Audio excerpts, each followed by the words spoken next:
জামুগুৰিঘাটৰ শ্ৰীমন্ত শংকৰদেৱ সেৱাশ্ৰমৰ মূল তোৰণ উন্মোচনী অনুষ্ঠান। মুক্তিযোদ্ধা গুণধৰ হাজৰিকা সোঁৱৰণী তোৰণ উন্মোচন সত্ৰাধিকাৰ বাসুদেৱ মহন্তৰ। জামুগুৰিঘাটৰ ধলাইবিল শ্ৰীমন্ত শংকৰদেৱ সেৱাশ্ৰমৰ মূল প্ৰৱেশদ্বাৰৰ তোৰণখনিৰ আজি শুভ উন্মোচন কৰে শ্ৰী শ্ৰী চামুগুৰি সত্ৰ সত্ৰাধিকাৰ বাসুদেৱ মহন্তই।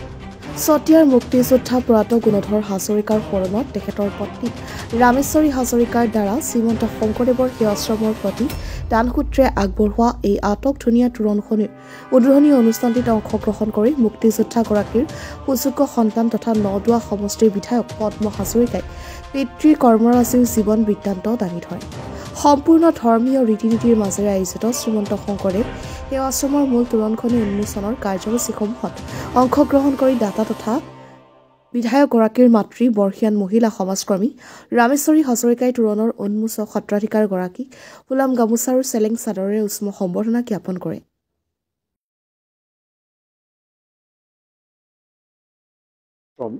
মহাদল মৌজাৰ এই ধলাইবিলত অনুষ্ঠিত আজি ৭৫ বছৰ গৰকিছে। আচলতে এই সেৱাশ্ৰম শংকৰদেৱৰ কৃষ্টি সংস্কৃতি এটা সংগঠিত ৰূপত কৰিবৰ কাৰণে তেখেতৰ সৃষ্টিৰাজি গুৰুজনাৰ সৃষ্টিৰাজিৰ চৰ্চা কৰিবৰ কাৰণে এই সেৱাশ্ৰমখন গঠন কৰিছিল আৰু এই সেৱাশ্ৰমখন বিভিন্ন সময়ত আচলতে যেনেধৰণে আগবাঢ়িব লাগিছিল তেনেধৰণে আগবাঢ়িব পৰা নাছিলে, মাজে মাজে অলপ গতিটো ৰৈ গৈছিল।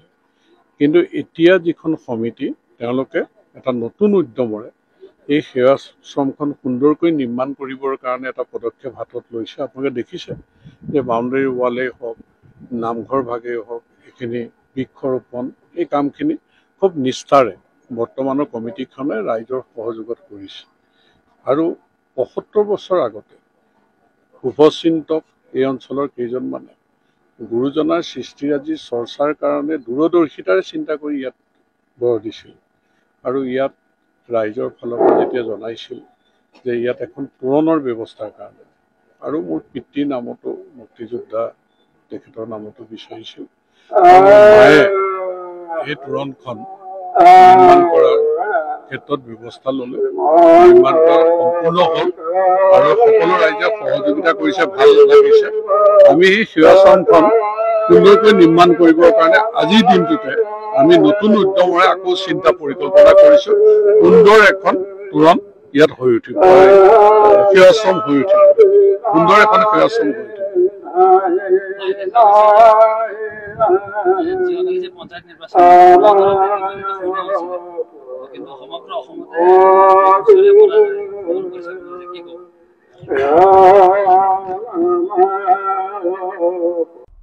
জামুগুৰিঘাটৰ পৰা এক বিশেষ প্ৰতিবেদন, দ্য নৰ্থ ইষ্ট টাইমছ।